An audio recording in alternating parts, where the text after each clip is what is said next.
Thank you for joining Wars of the Roses. And this is The Mystic and the World by Thosirus, FRC.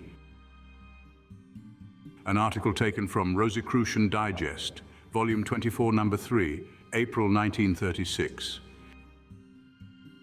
The Mystic and the World by Thosirus, FRC. The adept will readily admit that the thread of mystical thought and reasoning is often tenuous to the objective mind of man. It is a condition imposed by nature and not, as the uninitiated are often prone to suspect, a device by which the mystic can hide defects in his philosophy. How can it be otherwise in a world of men constantly occupied with forms, the beginnings and endings of which their mortal eyes must witness every day?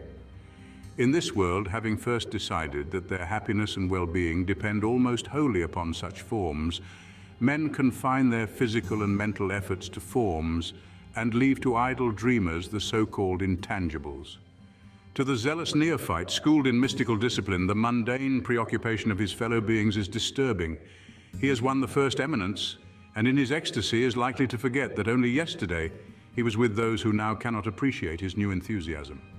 This attainment of glory is also an experience of test, for he who reaches it has now the ever-present danger of the heights to keep in mind.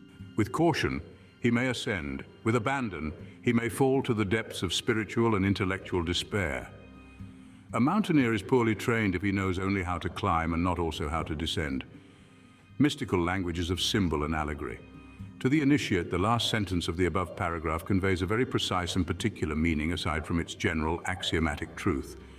Its few simple words all have synonyms, but only to the initiate is there any conconveyance of special meanings through such words as mountaineer, climb, descend, and safely.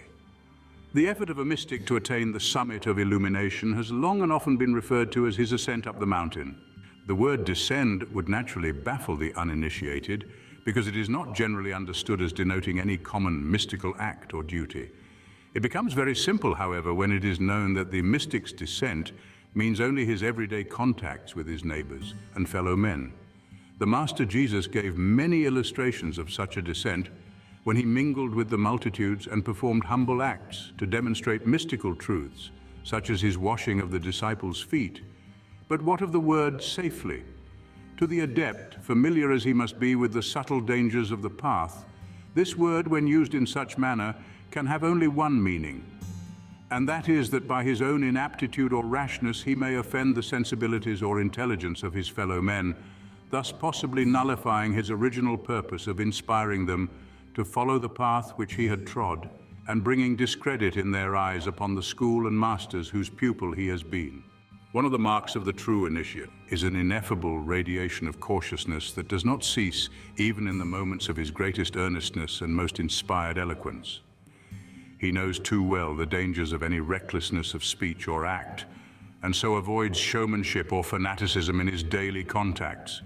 Freedom to choose is freedom to err, and would any man give up the second, knowing that the first must go with it? Thank you for watching, and please don't forget to share, like, subscribe, and comment. And if you can, please consider donating to Wars of the Roses. Links to PayPal and Patreon are in the description. Thank you so very much.